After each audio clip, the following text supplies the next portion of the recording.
Lewis here with you, and welcome to my channel, Voice for Restoration Broadcast and Lewis DeSiena Ministries. Hey, would you do us a favor while you're here? Would you just go ahead and hit that subscribe button and then turn on the notifications? A menu will drop, hit select all. It really helps us if you do that. It creates the algorithms we need for our page to become aware to other people.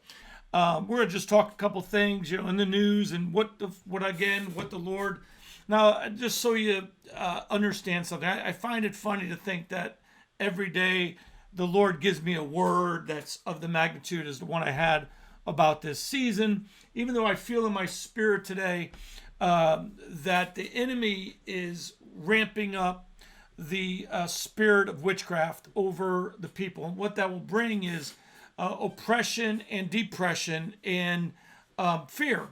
So I really think that's important that you stay in prayer. If you start feeling those kind of feelings, that you just begin to pray, rebuke that, get it off of you. I feel that that's something that you should do. Now, I want to tell you just something that I'm doing. I've got a lot of stuff that I journal, and one of the things I started to do, and I started to do this year, was I got another journal just for the decrees the Lord gives me to make. And so I don't have one every day. It's not something I write in all the time, but I thought this would be something I could leave to my children when I'm gone, that they would have the book of decrees that I made in my lifetime. And I thought that would be something really neat to leave them as I move on to be with Jesus someday. So a couple other things. I am working right now on the course on the secret place. Now, I'm really excited about doing it, but I'm taking a little more time and caution to make sure that what I'm writing on that is really focused where I think it needs to be. So as I write on the secret place, it'll probably take me a couple more weeks to get what I need written down and get it out to you. So I see some people are going on. Let me know where you're from or who it is that's watching. I don't always get the feed unless you type in there, hello. And so go ahead and share and like. And again, if you're watching this on YouTube, go ahead and subscribe. All right. So, the spirit of deception that's out there right now, and it's so great and so huge. But I want to talk to you. I talked about this the other night, and why God chooses someone like Trump, and what was God's purpose in choosing someone like Donald Trump versus choosing someone who maybe is a little bit more likable. And I find that Donald Trump is likable. I just find that Donald Trump does something we haven't seen in politics in my lifetime, and that is he pushes back. And this Supreme Court, hey Joe, nice to have you on there. This Supreme Court justice is probably the most significant in my lifetime, because this is really not to give us 5, it's really to give us 6. But John Roberts is a little bit of a wild card. We really don't know. He's not a constitutionalist. We've seen that when it comes to Obamacare. So we really don't know where he stands. And why is this such a big deal? And why is it that I feel, people go, well, the last year of Obama, they didn't confirm his justice. Well, because the Constitution gives the Senate the right not to confirm. They could have held a vote, but they were actually going to get, they had 51 votes to block it anyways. Like, in other words, no one was going to vote for him. And instead of having a vote and turning down somebody, they decided not to do that. That is the Constitution. And the Constitution states that when a vacancy is available in the Supreme Court, that the president is to nominate someone. And then it's in the hands of the Senate. It's not in the hands of the president anymore. It's in the hands of the Senate. But some things that people don't know about the Constitution is that the president can actually reduce the number of Supreme Court justices. He doesn't have to nominate somebody. He can actually right now sit there, if he really trusted John Roberts, he could actually sit there right now and say, I'm not going to nominate someone. and for 4 years, and there could be 8 justices. Let's say someone else on the left dies, and he goes, "I'm just not going to nominate him." He doesn't have, like, he can sit there and say, "You know what? I think seven's a good number." That's the Constitution. The Constitution didn't specify how many justices were on the court. It's actually been as high as 10 and as low as 5. But it doesn't really do us good to do that.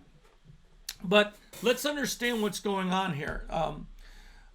I gave a word about sex trafficking and high officials and stuff like that. Folks, even I didn't even see that Hunter Biden would be exposed in that. And you know, when the Lord gives you a word, the Lord doesn't give you sometimes all the details. We only know in part, prophesy in part. And so it's really important to understand how the prophetic works in that. And I think sometimes people think that, you know, the prophets know everything. Prophets don't know everything. They just know what God shares with them. And that's why you need a company of prophets in the earth, because God might share a piece there, and stuff like that. And you start piecing that stuff together. But I didn't even see that. And so the news came out that Trump only paid $750 1 year in taxes. Let me explain something to you. The specific reason the tax laws, what we call loopholes, are not loopholes. They're actually legitimate deductions that you get to take, were actually originally written for real estate. Real estate has the most risk, the most cost of doing business. And so most of the deductions, the most that you could take advantage of, are really in real estate. You have maintenance, you have depreciation, you have all this. And Donald Trump had several years where they lost a bunch of money, which does happen to every real estate developer. That's just, sometimes your project takes too long and you take a loss for the year. I mean, it's just what it does. Well, most people don't know this because most of us don't deal with this kind of loss. You can deduct that for the next 20 years. So let's say he lost $2 billion, $3 billion over 3 years. He has 20 years to offset that loss. So what that means is, because he didn't make 10 billion in that year and offset 3 billion, he didn't make enough money to do the offset. Your tax attorneys, and trust me, Donald Trump, Jeff Bezos, Bill Gates, all these guys are not dealing with your mom and pop, $75 do your taxes. These are international tax attorneys. And because they deal in different countries and all this. And it always cracks me up when we think that Donald Trump cheated on his tax. By the way, they didn't say he broke the law. They didn't say he did anything illegal. They're just trying to embarrass him. But it's not an embarrassment. If you understand that he took such a loss, that's how the real estate business works. And that is something that, if you're paying more taxes than you should, you're an idiot. That's how I feel about it. Like, you should take advantage of the tax laws. There's stuff you could do to offset tax burdens so that you're not paying more in taxes. But most people only deduct their giving in their house, and that's it. And they don't know investments. They don't know how to offset it. They don't know. And we are not at the level of Donald Trump or Jeff Bezos. And trust me, all these guys are offsetting it. The only thing is, Jeff Bezos making 100, making what, who knows how many billions a year, right? So it's hard to offset it, but trust me, he's offsetting every time he builds a new factory, and the employees, all that stuff is offsetted. Depreciation, anything. The markets go down, things depreciate. It's just what happens in the cycle stuff.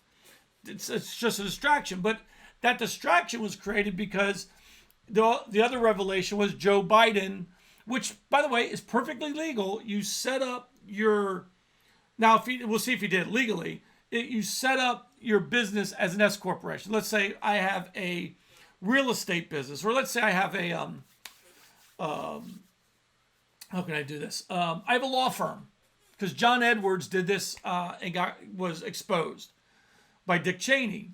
And let's just say I have a law firm, and I don't want to take a salary. What I'm going to do, me and my 3 partners set it up as an S corporation. What that means is we get a stock percentage of the income. Okay, so in other words, we're a corporation, but the way it's working is instead of getting a salary or getting all the money from a case, it goes into a pool and we each get a percentage of that. Well, when you're an S corporation, you know what you don't pay? You don't pay Social Security and Medicare tax. You don't pay those things. You avoid the payroll tax in an S corporation because your taxes now, and by the way, you know what else you also avoid?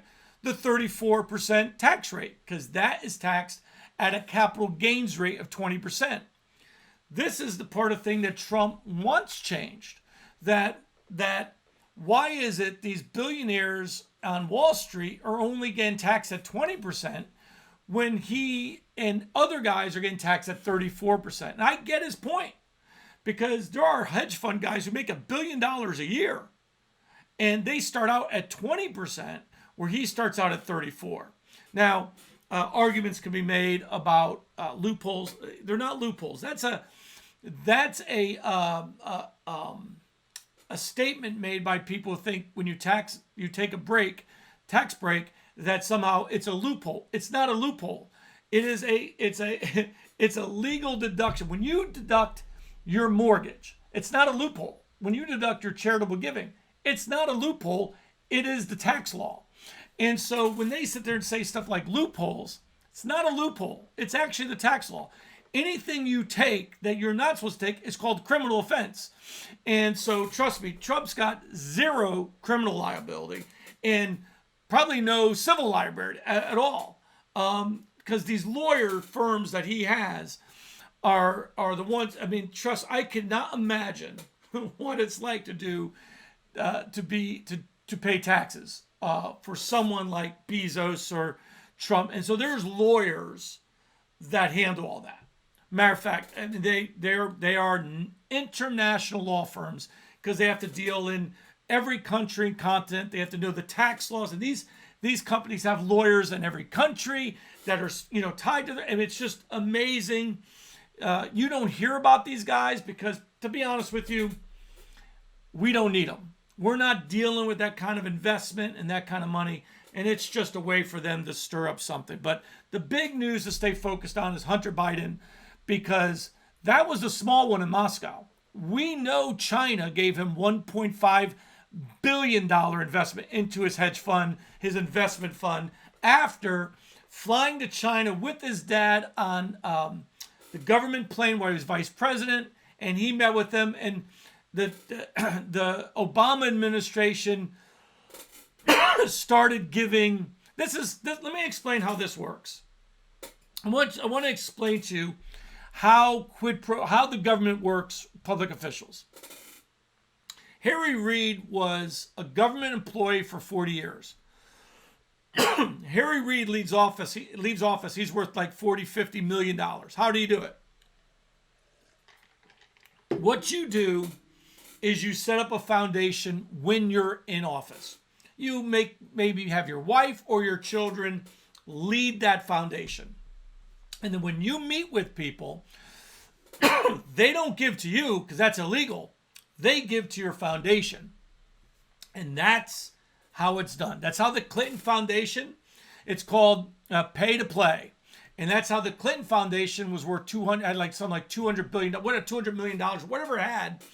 And the Clintons were becoming extremely wealthy when she wasn't in office. And how they do that? The Clinton Foundation. Okay, Obama's got one. He's doing the same thing. He did the same. Trust me, they all do it. The only difference is with Trump actually closed down his foundation when he got into the office. He separated himself from that. And Trump doesn't play that game. Trump was already wealthy when he came in. What we really should be concerned about is the guys who get wealthy working on a government salary. That's what we should be with. So that's what you need to know that goes on. This is what Trump is messing with.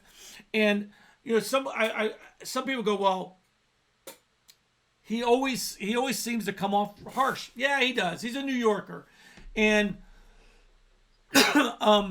by the way, I'm from up there, and that's just the way they are.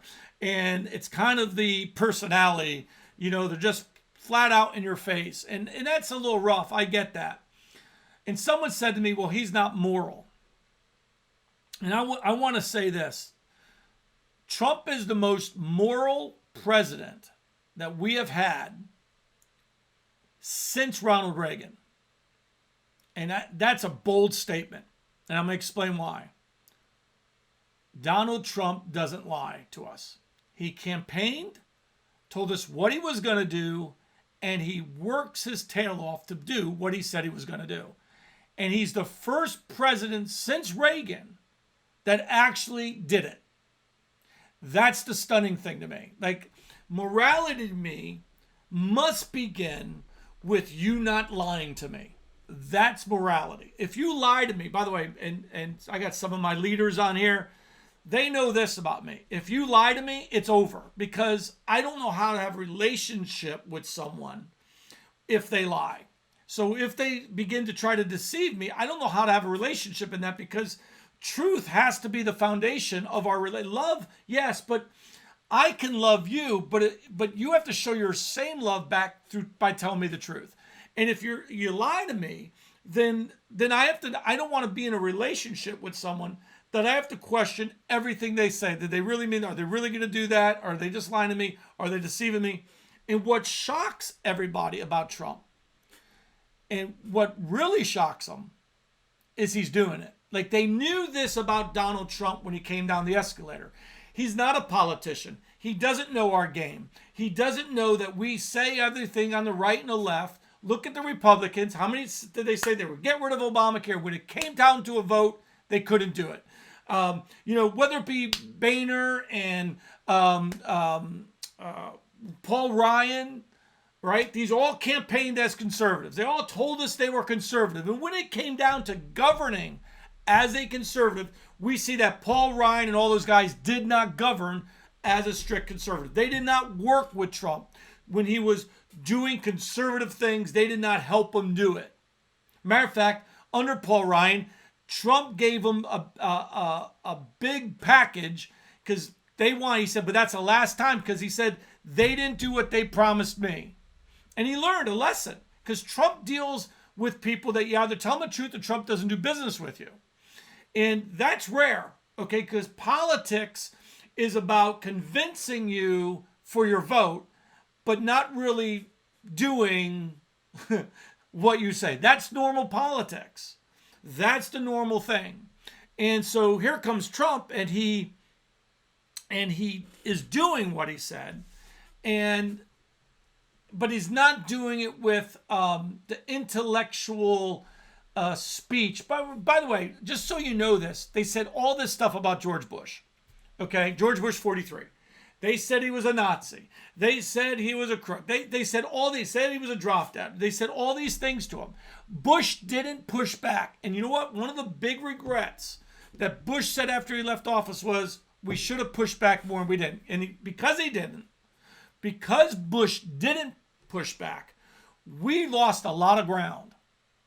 And this is what pushback looks like. It's very ugly, because you're dealing with people that will lie about you every single day.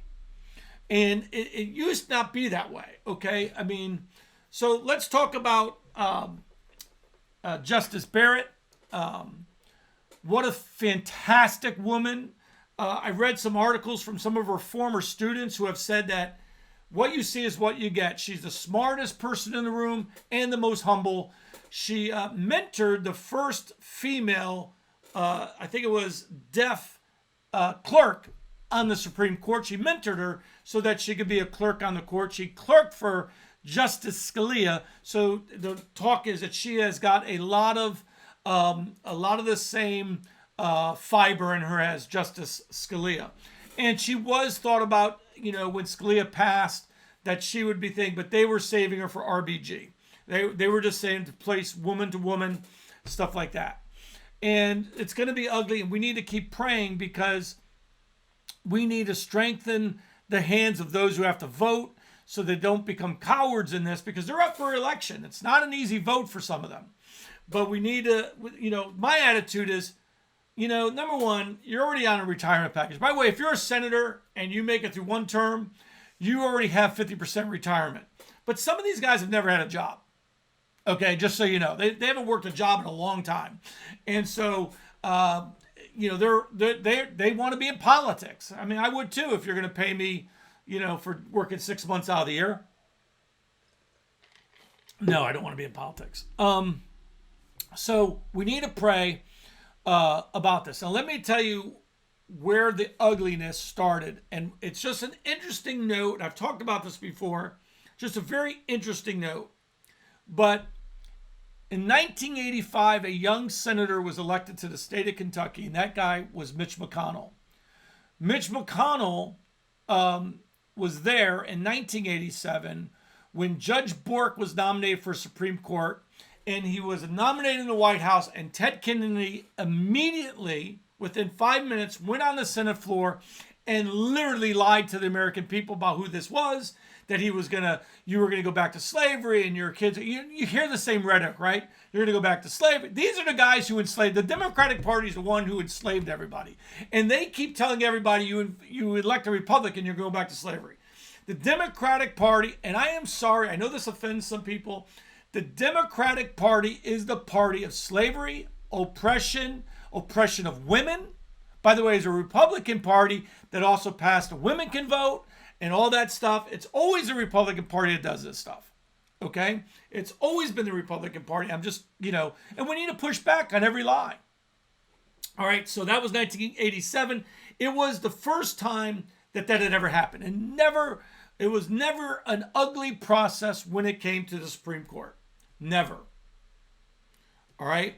Well, the person, that was Ted Kennedy did that one. Well, in 1991, there was another man nominated by Bush 41. That man was Justice Clarence Thomas. And they're getting ready to take a vote, and all of a sudden, Anita Hill appears. Her whole thing was a bunch of BS from the start because she said he sexually harassed her, but then she followed him for 10 years on job transfers as he moved up the ranks, and he was mad. Do you know who was behind that one? That was none other than Joe Biden. That's who did that one. And here's Mitch McConnell in the Senate, and Mitch McConnell remembers this. He remembers Joe Biden.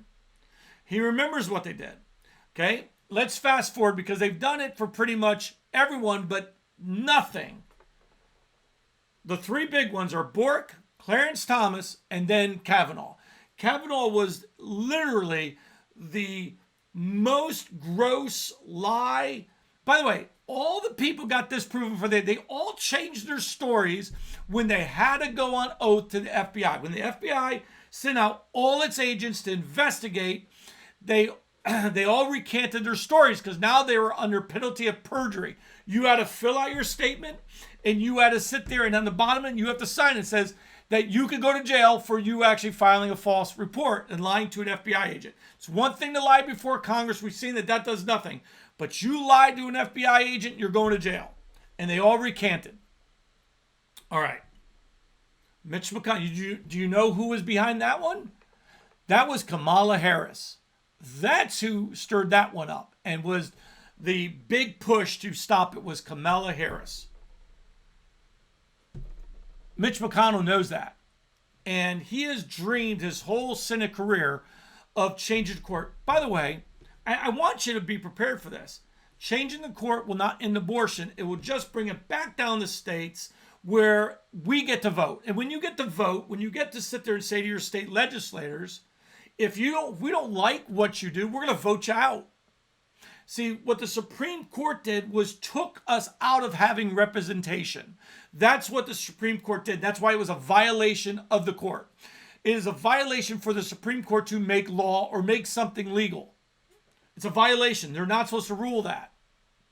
Okay? All they can rule is whether a law is legal, and they had no precedence. There is no such thing as the expectation of privacy. Judge Alito addressed this to Chuck Schumer in his confirmation hearing, where Chuck Schumer says to Judge Alito, you believe in the right to bear arms, but why don't you believe in the right of privacy? And he said, because the right to privacy is not in the Constitution, but the right to bear arms is.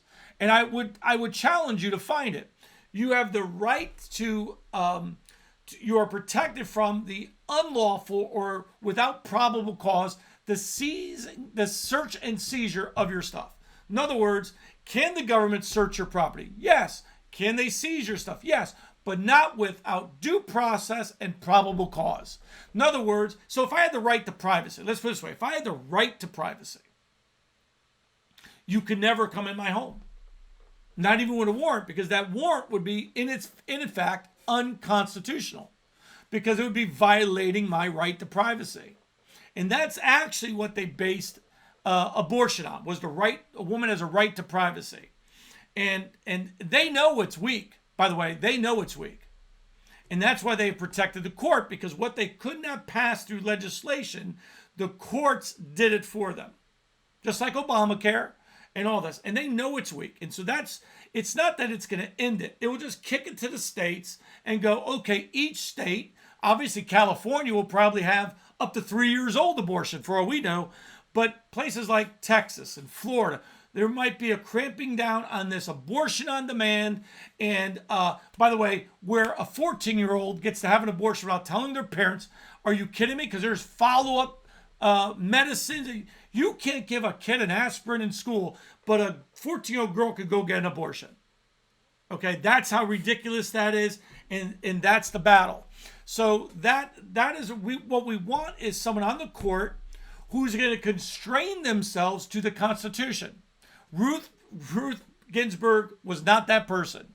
Ruth Ginsburg used to quote international law when deciding cases. She'd say, "But France does it." Well, who cares what France does? We're not France. Here's a very interesting thing to note.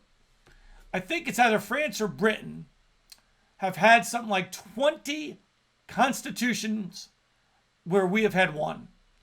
To most countries, a constitution only lasts 17 years. And then when people rise to power, they actually change the constitution. You get enough people in power, but see, they can't, it's hard to do that in America. Why? Because our government was not founded by government. Our government was, we the people are giving you the right to govern, but limited. And this is the thing that the left doesn't want. Obama even said in 2003 in a speech, said the Constitution is hindering us from doing what we want to do. Yes, because you don't get to do what you want to do. So I think it's really, really important. I really wish people would just look, you're not going to read the Constitution in one sitting. But I keep promoting this like I'm getting money for it, which I'm not. Go to Hillsdale College.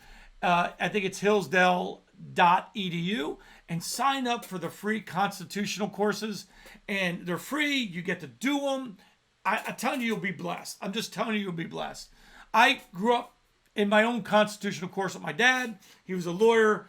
And when I actually got born again, by the way, it's when I got born again that I did more research. The reason was, as I studied church history and how we came about, when I started going back to studying Martin Luther and stuff like that, there was actually Wycliffe before him, and he was actually reading John Wycliffe's writings. Well, our existence as a nation worked its way all the way back to John Wycliffe, and these truths that they were getting revelation on began to stir up Christians to want to be free.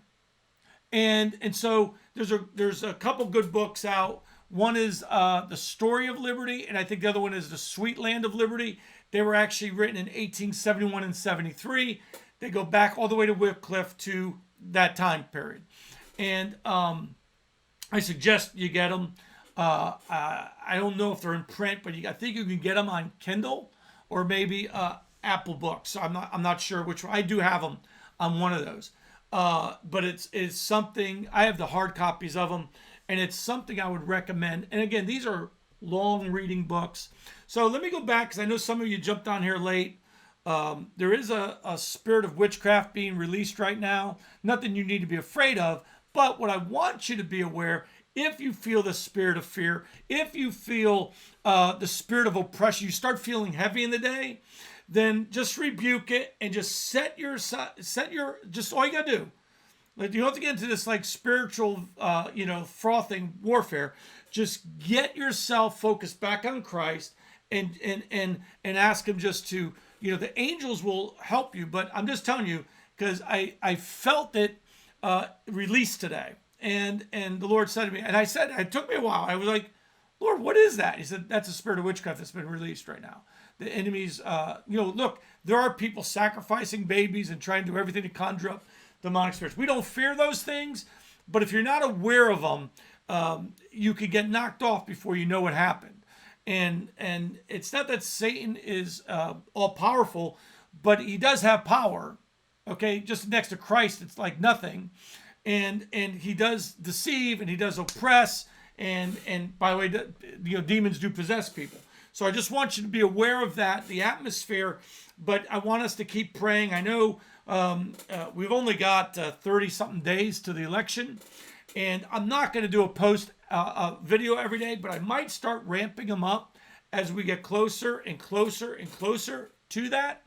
I want you to be safe. I said this earlier, I'm writing the manual for Secret Place online, the Secret Place manual. I'm really excited about writing it, but I also have this fear of the Lord in talking about it, that it's really, really serious to me. Apparently, someone does not know that I am online and they're trying to call me. And it's something that is, I really feel the fear of the Lord in writing it, that when I present this course to you, if you're going to sign up for it, that I do it with the utmost fear of the Lord on there, because the Secret Place is not about ruling and reigning. It's not about power. It's number one about intimacy. And it's a journey of a lifetime. And so I want to teach that to you, teach you about, we're going to talk about faith, holiness, and all those things. So I want you to be aware of that and understand what's going on. It's going to be really good and hopefully be done it'll be done when it's done. I'd love to tell you it's going to be done tomorrow. It's not. It's going to be done when it's done. I'm starting to write it right now and praying into it, because I really, the prophetic I've taught a lot. I've taught things on the Secret Place and all the aspects I'm going to teach on, but I've never pulled them into one. And so I'm going to do that in this thing. We're going to talk about abiding, how to rest in God. I've done things on contemplative prayer, but we're going to talk about all the aspects of this thing.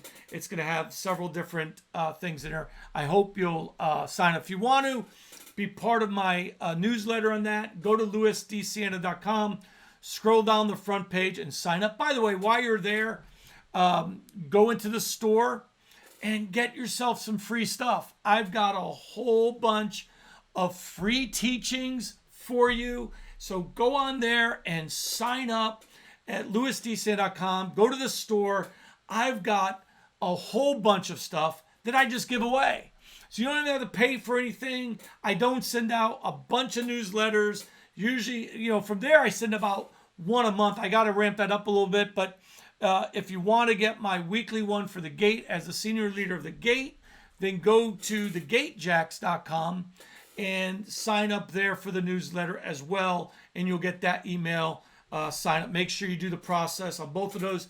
It's a opt-in process, so you'll get an email, and then you have to sign up and verify that email, okay? Because we don't want to bother you with emails. I have no intentions of bothering people with emails. Also, another way, I have two YouTube channels. We have The Gate and we have my DeSiena one. So go on YouTube for me and subscribe to those if you haven't done that. And download the Gate app. The Gate app has a lot of free videos on it. It has our sermons of the week.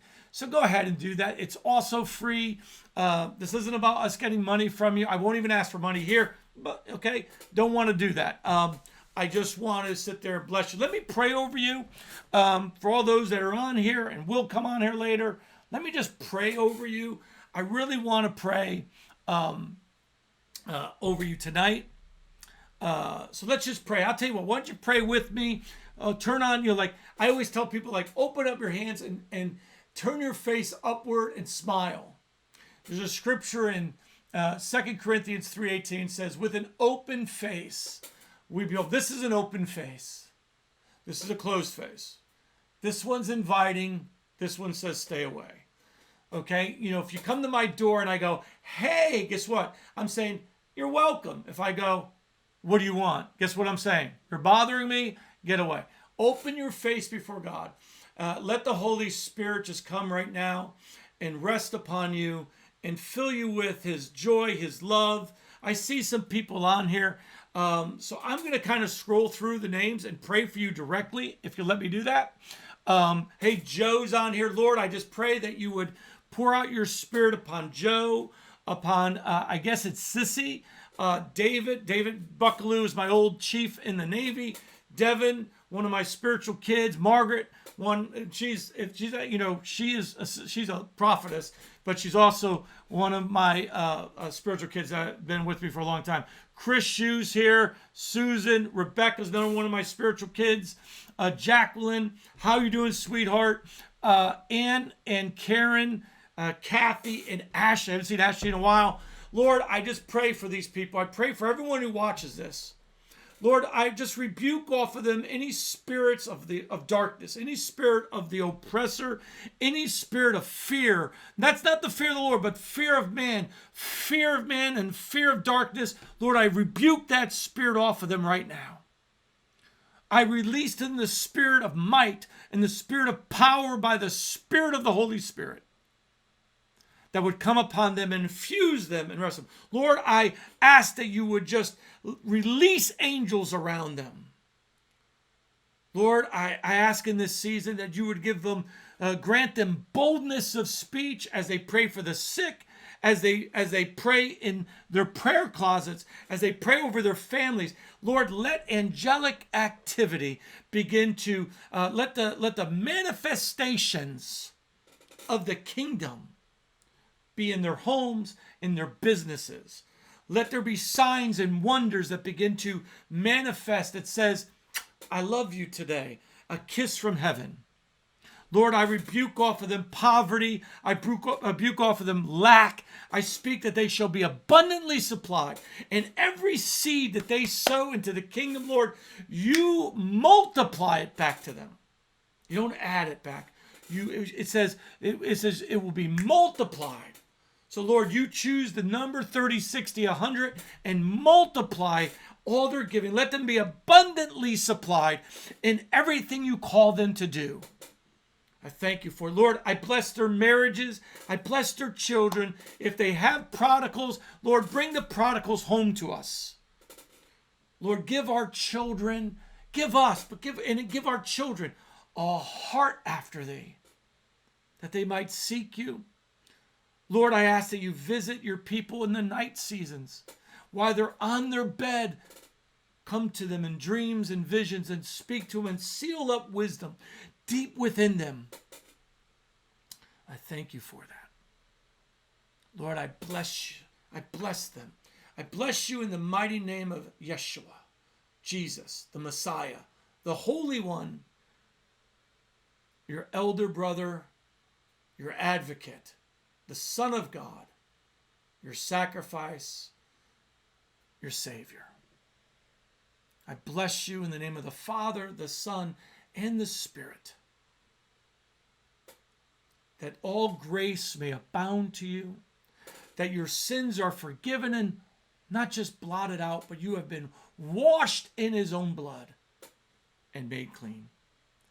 I thank you for it. In Jesus' mighty name, you are blessed. You are healthy in Jesus.